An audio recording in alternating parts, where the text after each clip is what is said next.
Well, first, welcome, and of course, our special guest, Pistol Pete.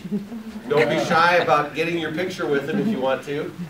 And of course, Dr. Jim Romas, the previous Associate Vice President for International Studies and Outreach, and everybody else here who has some affiliation with correspondence education.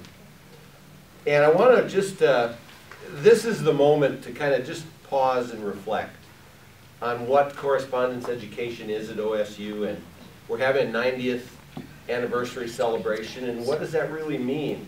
Well, let's go back in time 94 years to 1917.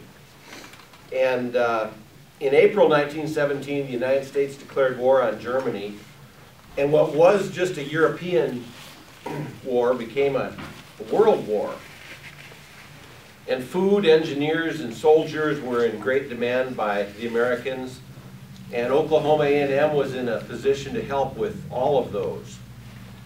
Agricultural efforts intensified, especially in the production and preservation of food, and they had war gardens, and they promoted those among the rural and the urban dwellers, and they taught the students canning and food preservation techniques so that when they went home in the summertime, they could spread that knowledge through their local communities.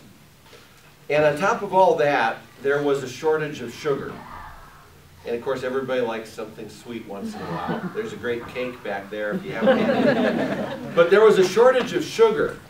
And so that caused the creation of the first correspondence course ever offered at OSU, which was on beekeeping, so that people in rural areas could keep bees, develop the production of honey, and have something sweet back in their diet.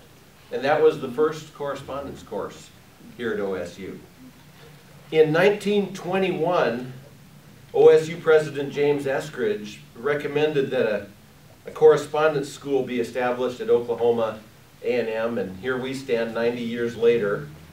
And correspondence education is still involved in military education. This year, they attended a number of weekend programs marketing to Oklahoma National Guard members coming to and from both Afghanistan and Iraq.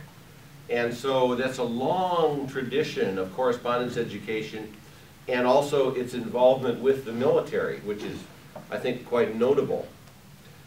In 1941, correspondence education accounted for nearly half of